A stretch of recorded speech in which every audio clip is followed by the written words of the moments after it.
महत्त्वाची बातमी नागपूरमध्ये गोंडवाना गणतंत्र पार्टीच्या माध्यमातून आंदोलन करण्यात आलं। आदिवासींच्या विविध मागण्यांसाठी धरणे आंदोलन करण्यात आलं, तर आंदोलनामध्ये पारंपरिक वेशभूषेत आदिवासी सहभागी झाले होते आणि आंदोलकांसोबत संवाद साधलाय लोकशाही मराठीचे प्रतिनिधी मनोज ताजने यांनी। पाहूया। नागपूरच्या हिवाळी अधिवेशनात वेगवेगळ्या प्रकारच्या आंदोलनामधून आणि धरणे प्रदर्शनामधून या ठिकाणी सरकारचं आणि येणाऱ्या सर्व नागरिकांचं लक्ष वेधण्याचा प्रयत्न होत आहे। तुम्ही या ज्या पारंपरिक वेशभूषेमध्ये आलेला आहेत, नेहमी असंच राहता की काय?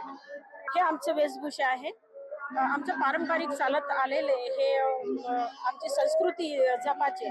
कारण आता गावामधून शहरामध्ये लोक येतात आणि ते आपलं जे कल्चर आहे ते विसरून जातात। जे आमची संस्कृती आहे, जे पारंपरिक चालत आलेली ते विसरलो आम्ही। मी हे पूर्ण भारतभर घुमते आणि लोकांना हे दाखवते की पहा आमची संस्कृती काय होते। आमचे जे पूर्व दादा परदादा जे दादी होती आमची, ते पहिले हे असे घालत होते।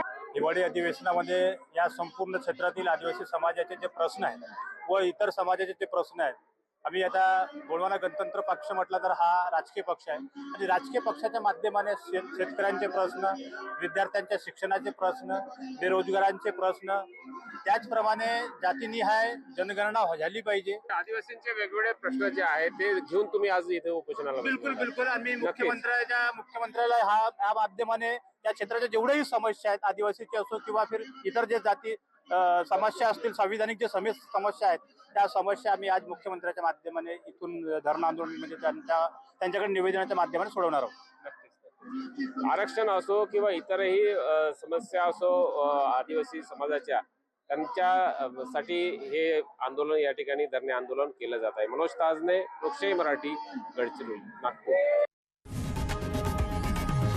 लोकशाही मराठी ऐका, पहा, जागरूक रहा।